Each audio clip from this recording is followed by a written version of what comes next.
Shalom jemaat Tuhan dimanapun berada. Kembali lagi dengan Rehat atau Renungan Harian Toraya, edisi Rabu 18 Juni 2025. Sebelum kita mengawali ibadah singkat kita pada hari ini, kita akan berdoa bersama-sama. Mari kita berdoa. Bapa yang baik, Bapa yang maha pengasih, kembali kami anak-anak-Mu datang mengucap syukur untuk kasih, untuk sayang, untuk semua penyertaan Tuhan yang tak henti-hentinya kami rasakan. Terima kasih ya Tuhan untuk penyertaan-Mu sepanjang malam, dari istirahat kami hingga sampai pagi hari ini, kami bisa bangun dengan sukacita yang berasal daripada Tuhan. Tuhan Yesus mengawali segala aktivitas kami pada hari ini. Kami akan sama-sama mendengarkan, sama-sama belajar firman-Mu. Berkati kami ya Tuhan, layakkanlah kami untuk belajar firman-Mu, untuk mendengarkan firman-Mu, sehingga firman-Mu ini bisa menjadi pedoman untuk kami melakukan tugas dan tanggung jawab kami dalam hidup yang Tuhan masih karuniakan. Tuhan Yesus, inilah doa kami, dalam nama Tuhan Yesus kami sudah berdoa. Haleluya, amin. Pembacaan kita pada hari ini terambil dari kitab Daniel pasal 1 ayat 1 sampai ayatnya yang ke-21 dengan judul Di Istana Babel. Pada tahun ketiga pemerintahan Yoyakim, Raja Yehuda, datanglah Nebukadnezar Raja Babel ke Yerusalem dan mengepung kota itu.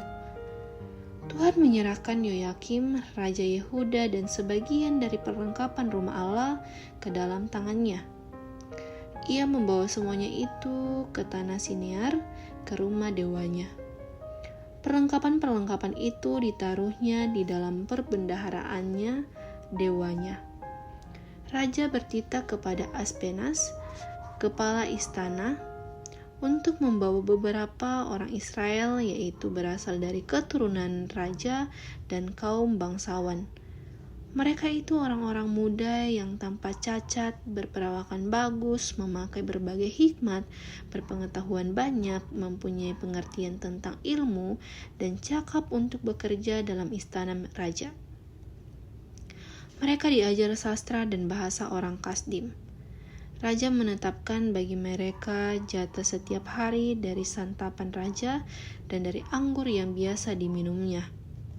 Mereka harus dididik selama 3 tahun, dan sesudah itu mereka harus bekerja bagi raja.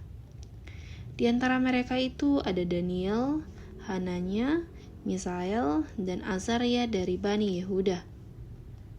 Pemimpin pegawai istana itu memberi nama lain kepada mereka. Daniel dinamainya Belzazar, Hananya dinamainya Zadrak, Misael dinamainya Mesak, dan Azaria dinamainya Abednego. Daniel bertekad untuk tidak menajiskan dirinya dengan santapan raja dan dengan anggur yang biasa diminum raja. Ia pun meminta kepada pemimpin pegawai istana agar diizinkan untuk tidak menajiskan diri. Daniel dikaruniakan Allah kasih sayang dan kemurahan hati dari pemimpin pegawai istana itu. Tetapi pemimpin pegawai istana itu berkata kepada Daniel, "Aku takut kepada tuanku raja yang telah menetapkan makanan dan minumanmu. Bagaimana kalau ia melihat kamu tidak sesehat para pemuda lain yang sebaya dengan kamu? Karena kamu, aku bisa dihukum pancung oleh raja." Kemudian Daniel berkata kepada pengawas yang telah diangkat oleh pemimpin pegawai istana untuk Daniel, Hananya, Misael, dan Azaria, "Silakan uji hamba-hambamu ini selama 10 hari. Biarlah kami diberi sayur untuk dimakan dan air untuk diminum.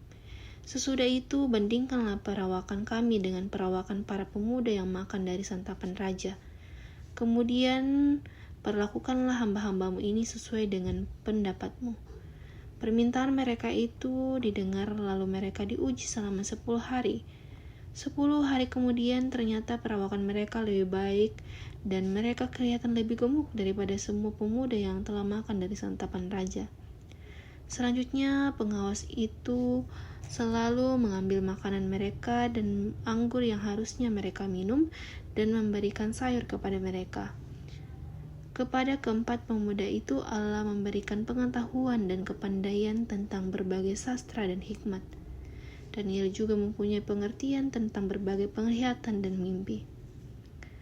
Di penghujung waktu yang ditetapkan raja untuk membawa mereka menghadap, mereka dibawa oleh pemimpin pegawai istana itu ke hadapan Nebukadnezar.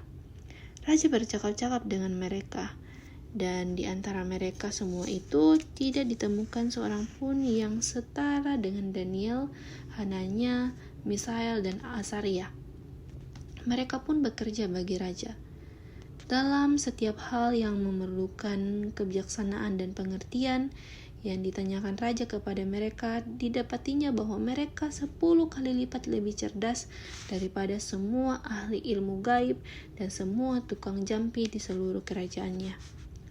Daniel berada di sana sampai tahun pertama pemerintahan Kores. Amin firman Tuhan.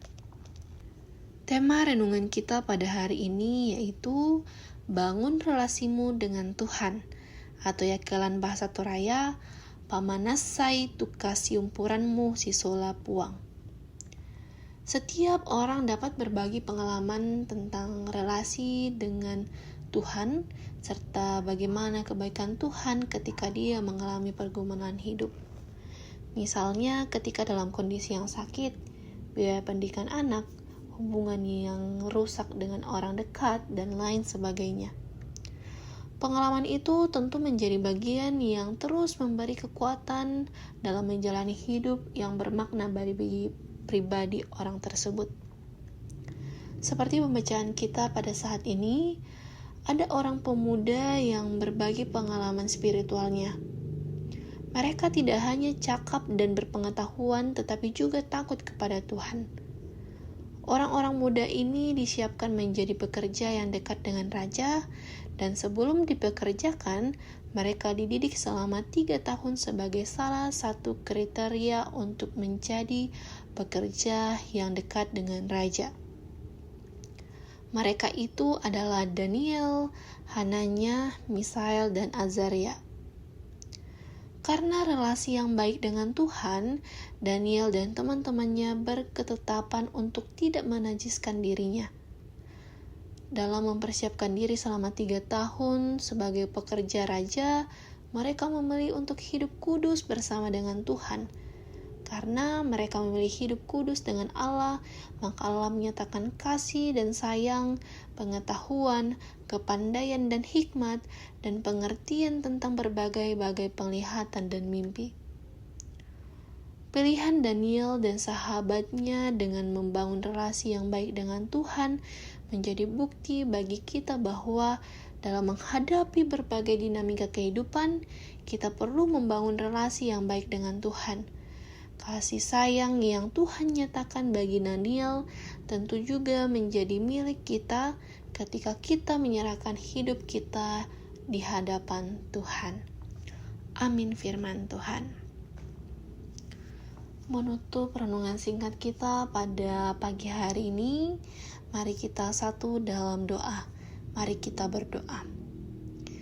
Tuhan Yesus, kembali kami anak-Mu mengucap syukur ya Tuhan, untuk kesempatan yang Tuhan berikan kepada masing-masing kami untuk belajar firman-Mu, untuk mendengarkan firman-Mu. Tuhan, melalui firman-Mu yang telah kami pelajari bersama, ajarlah kami ya Tuhan untuk selalu membangun relasi dengan Engkau, selalu melibatkan Tuhan dalam setiap pergumulan kami, setiap langkah hidup kami ya Tuhan. Semoga kami ketika kami mengalami sukacita, duka cita, kami selalu datang kepada Tuhan.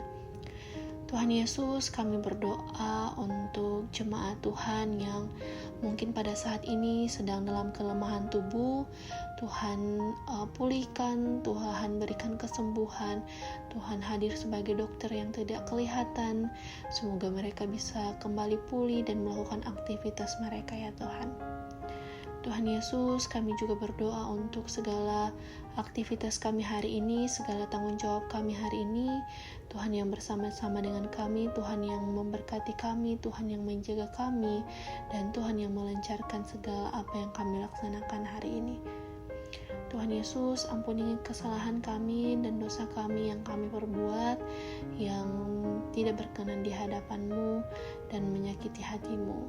Inilah doa kami ya Tuhan, dalam nama Tuhan Yesus kami sudah berdoa. Haleluya, amin. Demikianlah untuk renungan harian kita pada hari ini. Terima kasih banyak sudah mendengarkan. Tuhan Yesus memberkati kita semua.